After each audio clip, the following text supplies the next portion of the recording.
प्रिय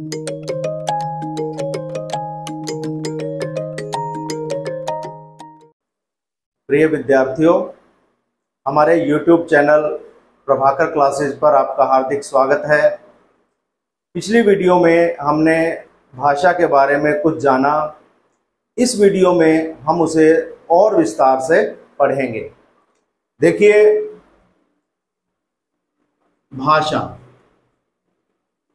भाषा में अब हम पढ़ेंगे कि संविधान में हमारी जो भाषा हिंदी है उसकी क्या स्थिति है। इसमें आप देखें कि संविधान का जो अध्याय 1 है, संविधान का अध्याय 1 और भाग है 17 और इसका अनुच्छेद है अनुच्छेद 343 का 1।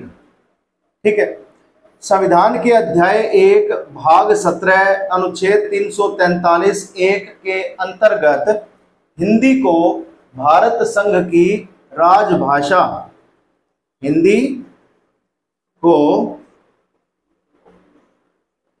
भारत संघ की राजभाषा का दर्जा दिया गया है। ठीक है, आपको ये 3 बातें याद रखनी है कि संविधान का अध्याय 1 है, भाग 17 है और अनुच्छेद 343 का 1। इसके अंतर्गत हिंदी को भारत संघ की राजभाषा का दर्जा दिया गया है। ठीक है, और उसके बाद है कि दिनांक क्या थी, किस दिनांक को ऐसा हुआ, तो वो दिनांक आप याद रखेंगे 14 सितंबर 1949। 14 सितंबर 1949 को, ठीक है, हिंदी को भारत संघ की राजभाषा का दर्जा दिया गया। और इसीलिए प्रतिवर्ष 14 सितंबर, ये जो तारीख है 14 सितंबर, इसीलिए प्रतिवर्ष 14 सितंबर को हिंदी दिवस मनाया जाता है। हिंदी दिवस कब मनाया जाता है? 14 सितंबर को। ठीक है, तो एक तो बात यह हुई कि हमारे संविधान में हिंदी को राजभाषा का दर्जा कब दिया गया। इसके बाद बात करते हैं कि हमारा जो संविधान है, भारतीय संविधान,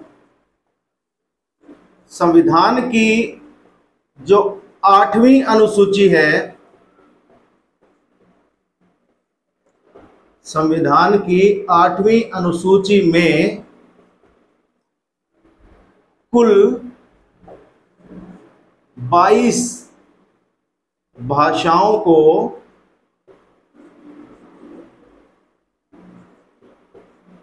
मान्यता दी गई है।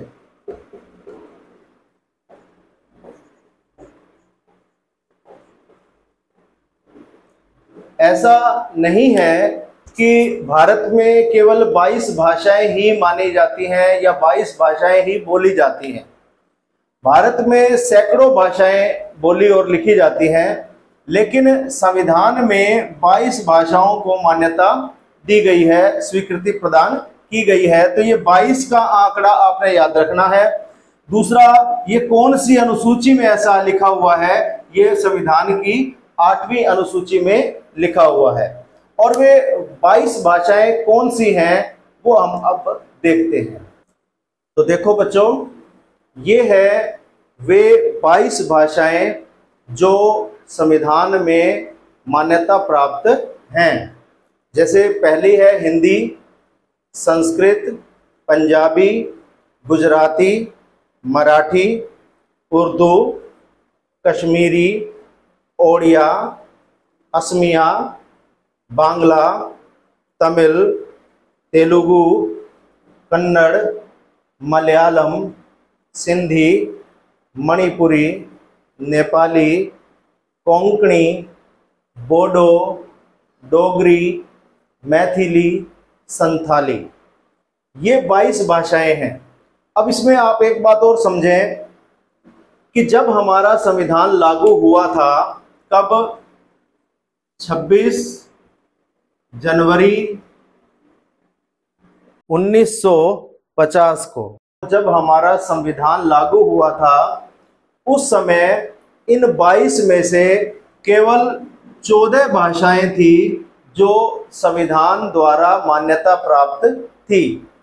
उसके बाद संविधान में कुछ संशोधन हुए और उन संशोधनों से ये 8 भाषाएं और जोड़ी गई। वो संशोधन कैसे और कब हुए वो मैं बताता हूं। जो ये 15वीं भाषा है सिंधी, संविधान में संशोधन हुआ था सन 1967 में। सन 1967 में ये 21वां संशोधन था और इस संशोधन के अंतर्गत ये एक भाषा और जोड़ी गई 8वीं अनुसूची में। उसके बाद 1992 में 71वां संशोधन हुआ और इसके अंतर्गत 3 भाषाएं, ये मणिपुरी, नेपाली और कोंकणी। कोंकणी गोवा राज्य की भाषा है, तो मणिपुरी, नेपाली और कोंकणी ये 3 भाषाएं और जोड़ी गई। यहाँ एक भाषा जोड़ी गई, यहाँ 3 भाषाएं जोड़ी गई। उसके बाद सन 2004 में 92वां संविधान संशोधन हुआ और उस संशोधन के अंतर्गत ये जो 4 भाषाएं हैं, बोडो, डोगरी, मैथिली और संथाली, ये 4 भाषाएं भी संविधान में जोड़ दी गई। तो पहले 14 भाषाएं थी, उसके बाद आज तक नवीनतम 22 भाषाएं संविधान द्वारा मान्यता प्राप्त हैं। ठीक है, ये आपको ध्यान रखना है। इनमें से जो ये 4 भाषाएं हैं, तमिल, तेलुगु, कन्नड़ और मलयालम, हमारे दक्षिण भारत के 5 राज्य हैं, पहले 4 थे और अब तेलंगाना के बनने से 5 हो गए। तो उन 5 राज्यों की ये 4 भाषाएं हैं। तमिल तमिलनाडु की भाषा है, तेलुगु आंध्र प्रदेश और अब तेलंगाना की भी राजभाषा है, कन्नड़ कर्नाटक की भाषा है और मलयालम केरल की राजभाषा है। बच्चों, जिस प्रकार हमारे परिवार होते हैं, फैमिली होती है, ऐसे ही भाषाओं के भी परिवार होते हैं। ये जो पूरा विश्व है, पूरे विश्व में, संसार में भाषाओं के लगभग 12 या 13 परिवार हैं। कोई विद्वान 12 भाषा परिवार मानता है, कोई 13 भाषा परिवार मानता है। उनमें से भारत में 4 भाषा परिवारों की भाषाएं बोली जाती हैं। 4 भाषा परिवार जो भारत में बोले जाते हैं वो हैं, नंबर 1 है भारोपीय भाषा परिवार। इसकी भाषाएं कौन सी हैं अभी हम उसके बारे में लिखेंगे। दूसरा है द्रविड़ भाषा परिवार। तीसरा है तिब्बत बर्मी भाषा परिवार। और चौथा है आग्नेय भाषा परिवार। ये 4 भाषा परिवार हैं जिनकी भाषाएं भारत में बोली और लिखी जाती हैं। इनमें से जो पहला और दूसरा भाषा परिवार है ये प्रमुख है, ये दोनों गौण हैं। भारोपीय जो शब्द है वो बना है भारत जमा यूरोपीय। इन 2 शब्दों को मिलाकर एक शब्द बना दिया भारोपीय। ठीक है।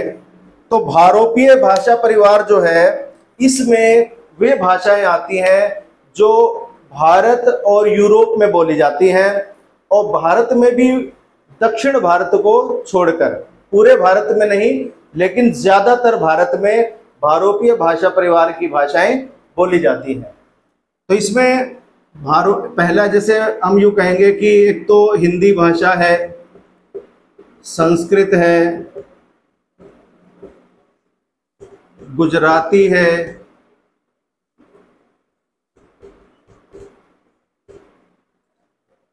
पंजाबी, या यूरोप की भाषाओं की बात करें तो उर्दू, नहीं सॉरी, हाँ उर्दू भी इसमें आएगी। उर्दू भाषा हालांकि यूरोप की नहीं है लेकिन भारतीय आर्य भाषा परिवार की है, तो ये उर्दू भी इसमें आएगा। और अंग्रेजी, जर्मन, फ्रेंच फ्रांस की भाषा है, जर्मन जर्मनी की भाषा है, और अंग्रेजी तो कई देशों की भाषा है ही। तो ये और इस तरह की कुछ अन्य भाषाएं भारोपीय भाषा परिवार के अंतर्गत आती हैं। ठीक है। दूसरा है द्रविड़ भाषा परिवार। द्रविड़ भाषा परिवार की भाषाएं हैं 4, ये फिक्स है जो अभी मैंने बताई थी, तमिल, तेलुगु, कन्नड़ और मलयालम। ठीक है। तमिल तमिलनाडु की, तेलुगु आंध्र प्रदेश और तेलंगाना की, कन्नड़ कर्नाटक की और मलयालम केरल की राजभाषा है। तिब्बत बर्मी भाषा परिवार में आएंगे नागा, गारो, नेवारी आदि। ये कुछ भाषाएं हैं जो तिब्बत बर्मी भाषा परिवार के अंतर्गत आती हैं। इसके बाद आग्नेय भाषा परिवार में आती है ये जो संथाली भाषा है, एक भाषा है भूमिज। ये भाषाएं आग्नेय भाषा परिवार के अंतर्गत आती हैं। तो इस प्रकार भारत में 4 भाषा परिवारों की भाषाएं बोली जाती हैं। भाषा के बाद बच्चों बारी आती है बोली की। बोली क्या है? बोली को हम इंग्लिश में डायलेक्ट कहते हैं। डायलेक्ट, भाषा को लैंग्वेज कहा जाता है और बोली को डायलेक्ट कहा जाता है। बोली क्या है? एक छोटे से क्षेत्र में बोले जाने वाले भाषा के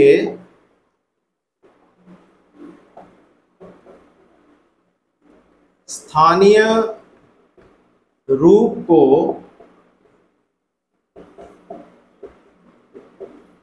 बोली कहते हैं। भाषा एक बहुत बड़े क्षेत्र में बोली जाती है, कम से कम एक राज्य में या अनेक राज्यों में या एक देश में या एक से ज़्यादा देशों में भी। लेकिन जो बोली होती है, बोली भाषा का एक बहुत ही छोटा रूप, या यूं कह लो बोली भाषा का सबसे छोटा रूप होती है।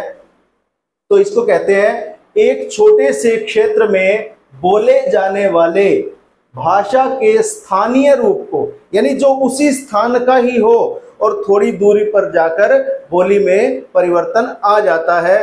तो भाषा में इतनी जल्दी परिवर्तन नहीं आता। तो एक छोटे से क्षेत्र में बोले जाने वाले भाषा के स्थानीय रूप को बोली कहते हैं। अब हम पढ़ेंगे कि जो हमारी हिंदी भाषा है उसकी कितनी बोलियां हैं। पहले आप देखें, हिंदी जो है वो एक भाषा है और हिंदी की 5 उपभाषाएं हैं। उपभाषा होती है भाषा का छोटा रूप। भाषा का छोटा रूप उपभाषा है और उपभाषा से अगला जो छोटा रूप होता है वो बोली होता है। तो हिंदी की 5 उपभाषाएं हैं और इन 5 उपभाषाओं कौन कौन सी हैं और इनके अंतर्गत कौन सी बोलियां आती हैं उसके बारे में अभी हम देखते हैं। देखिए, हिंदी की उपभाषाएं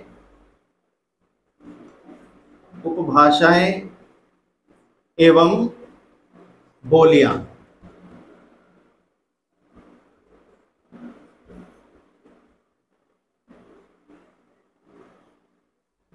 हिंदी की पहली उपभाषा है पश्चिमी हिंदी।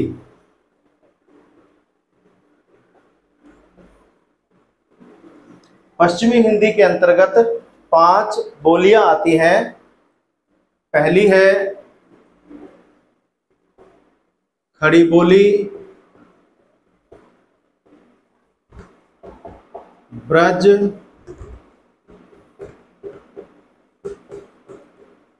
हरियाणवी,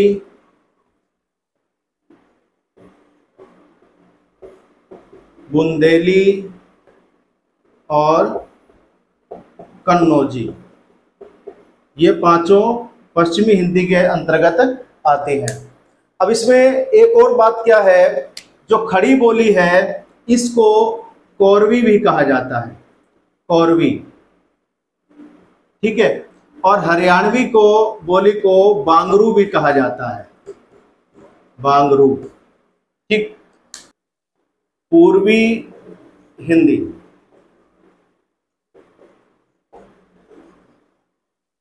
पूर्वी हिंदी के अंतर्गत आती है अवधी, बघेली और छत्तीसगढ़ी।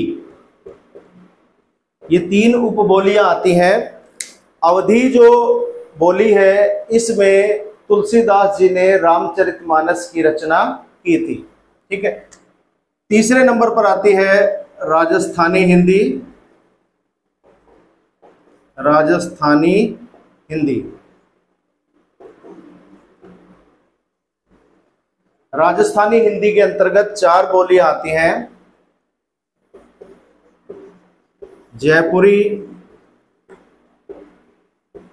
मेवाती, मालवी और मारवाड़ी। ये 4 राजस्थानी हिंदी की बोलियां हैं।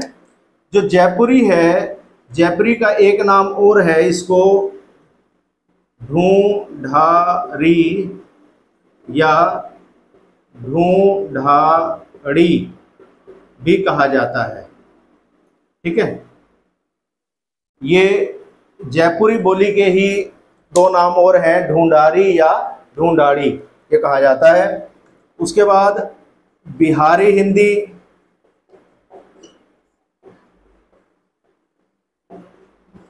बिहारी हिंदी के अंतर्गत 3 बोलियां आती हैं, भोजपुरी, मगही और मैथिली,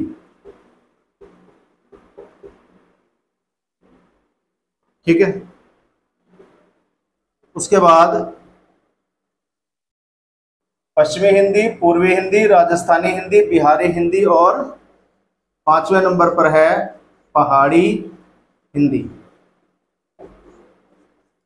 पहाड़ी हिंदी के अंतर्गत भी 3 बोलियां आती हैं। नंबर 1 है हिमाचली, नंबर 2 गढ़वाली और नंबर 3 है कुमाऊनी, ठीक है। तो ये 3 पहाड़ी हिंदी की बोलियां हैं। अब आप देखिए, पश्चिमी हिंदी की बोलियां हैं 1, 2, 3, 4 और 5, ठीक है। पूर्वी हिंदी की 1, 2, 3 बोलियां हैं। राजस्थानी हिंदी की 4 बोलियां हैं बिहारी हिंदी की 3 हैं और पहाड़ी हिंदी की भी 3 हैं। तो इस प्रकार 5, 3, 8 और 4 12 और 3 15 और 3 18। अब आपको ये ध्यान रखना है, संसार में भाषाएं हजारों हैं, बोलियां भी हजारों हैं, लाखों हैं, लेकिन हम भारत की और भारत में भी हिंदी की बात कर रहे हैं। हिंदी जो भाषा है उसकी 5 उपभाषाएं हैं और हिंदी भाषा के अंतर्गत 18 बोलियां आती हैं। ये आपको ध्यान रखना है कि हिंदी की 18 बोलियां हैं। अब एक बात और मैं यहाँ क्लियर कर दूं, जैसे ब्रज को हम यहाँ बोली में लिख रहे हैं, अवधी को बोली में लिख रहे हैं और मैथिली को बोली में लिख रहे हैं, जबकि मैथिली में देखो बोली और भाषा में क्या क्या अंतर है। एक तो ये है कि भाषा का क्षेत्र बहुत विस्तृत होता है और बोली का क्षेत्र बहुत सीमित होता है। दूसरा कि भाषा में साहित्य की रचना बहुत होती है, वो असीम साहित्य की रचना होती है, जबकि बोली में या तो साहित्य की रचना होती ही नहीं है या नाम मात्र के साहित्य की रचना होती है। तीसरा अंतर यह है कि भाषा का अपना एक व्याकरण होता है और वह नियमों के अनुसार चलती है, लेकिन बोली केवल बोलने के लिए है, उसका अपना कोई व्याकरण नहीं है, वो लिखने के लिए नहीं है, तो उसके कोई नियम नहीं होते। तो ये मुख्य अंतर है भाषा और बोली में। अब ब्रज, अवधी, मैथिली ये ऐसी बोलियां हैं जो अब बोलियों में शामिल हैं, लेकिन किसी समय में कबीरदास, तुलसीदास, मीराबाई, सूरदास उस समय पर इनको इसमें खूब साहित्य की रचना हो रही थी और खूब साहित्य लिखा गया। उस समय ये भाषाओं की श्रेणी में आती थी, लेकिन समय के साथ साथ ये बोलियों में परिवर्तित हो गई। ठीक है, ब्रज भी, अवधी भी और मैथिली भी। लेकिन बाद में क्या हुआ, अब आपने पीछे देखा होगा कि 2004 में 4 भाषाएं जो है वो और हमारे संविधान में जुड़ गई। वो 4 कौन सी थी? बोडो, डोगरी, मैथिली और संथाली। तो ये जो मैथिली है ये बोली में है, फिर भाषा में है, तो ये परिवर्तन होता रहता है। जब बोली में साहित्य की रचना होने लग जाए, बोली का अपना व्याकरण बन जाए और बोली एक छोटे से क्षेत्र से निकलकर बहुत बड़े क्षेत्र में पहुंच जाए, तो वह बोली भाषा का रूप ले लेती है। ठीक है, तो मैथिली बोली थी और फिर इसने अब फिर भाषा का रूप ले लिया है और इसको संविधान में मान्यता दे दी गई है। इसलिए कंफ्यूज ना हो, बोली और भाषाएं ये परिवर्तित होती रहती हैं।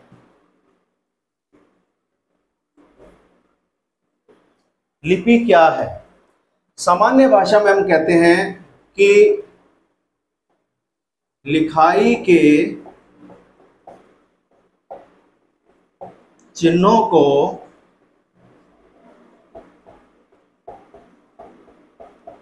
लिपि कहा जाता है। लिखाई के चिन्हों को लिपि कहा जाता है। परिभाषा के तौर पर हम कहते हैं कि मौखिक ध्वनियों को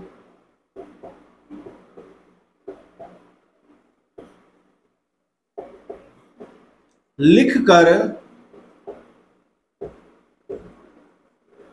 प्रकट करने के लिए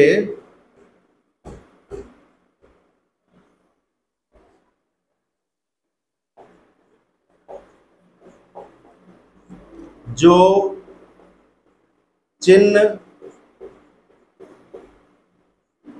निश्चित किए गए हैं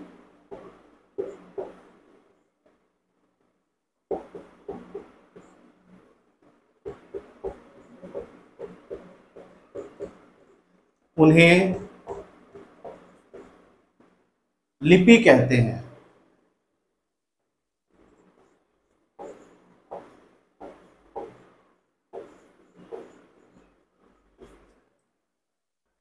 मौखिक ध्वनियों को, यानी मौखिक ध्वनिया का मतलब वे ध्वनियां जो हमारे मुख से निकलती हैं, मौखिक ध्वनियों को लिख कर प्रकट करने के लिए जो हमने मौखिक ध्वनियों का प्रयोग किया वो तो मुख से निकल गई। जब हम उस बोले हुए किसी वर्ण को जब हम लिखित रूप देंगे तो लिखित रूप देने के लिए कुछ चिन्ह निर्धारित किए जाएंगे, उन चिन्हों को ही लिपि कहा जाता है। जैसे मैंने बोला क, तो क को मैं ये बोल दिया, लेकिन लिखना कैसे है कि भी ऐसे ऐसे ऐसे और ऐसे, ये क बना दिया। ये किस में बनाया, अभी हम लिपि की बात करेंगे। तो ये क का चिन्ह हो गया और इसी चिन्ह को हम लिपि कहते हैं। अब आप कह सकते हैं कि ये तो वर्ण है, वर्ण भी है, वर्ण तो बाद में बना, पहले चिन्ह निर्धारित हुए और चिन्हों से फिर वर्ण बना और उस वर्ण से ही वर्णमाला बनी। ये एक क्रम है, तो ये है लिपि। अब हम देखेंगे कि अलग अलग भाषाओं की कौन कौन सी लिपियां हैं। जैसे हमारी जो भाषा है हिंदी, ठीक है, और हिंदी भाषा निकली संस्कृत से, तो हिंदी और संस्कृत इनकी जो लिपि है वो है देवनागरी। अब मैंने ये जगह इसलिए छोड़ी है कि देवनागरी जो लिपि है वो केवल हिंदी और संस्कृत की नहीं है, 5 भाषाओं की लिपि है। हिंदी, संस्कृत, मराठी, नेपाली और कोंकणी। कोंकणी गोवा की भाषा है। तो ये जो 5 भाषाएं हैं, इन 5 भाषाओं की लिपि देवनागरी है, ठीक है। उसके बाद जो पंजाबी भाषा है हमारी, पंजाबी भाषा की जो लिपि है वो है गुरुमुखी,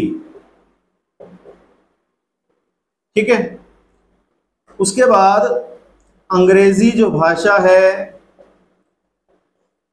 अंग्रेजी भाषा की लिपि है रोमन। अंग्रेजी रोमन भाषा में लिखी जाती है, रोमन लिपि में लिखी जाती है। और उर्दू, अरबी और फारसी, ये भाषाएं फारसी लिपि में लिखी जाती हैं, ठीक है। तो ये भाषाएं हैं और ये इनकी लिपियां हैं। आप इसका स्क्रीनशॉट ले सकते हैं ताकि आप इसको नोट कर लें। प्यारे बच्चों, भाषा परिचय की इस दूसरी वीडियो में आपने भाषा, बोली, उपभाषा और लिपि को विस्तार पूर्वक समझा। आशा है आपको समझ में आया होगा। अब अपनी अगली वीडियो में हम जल्द ही मिलेंगे, तब तक के लिए अलविदा।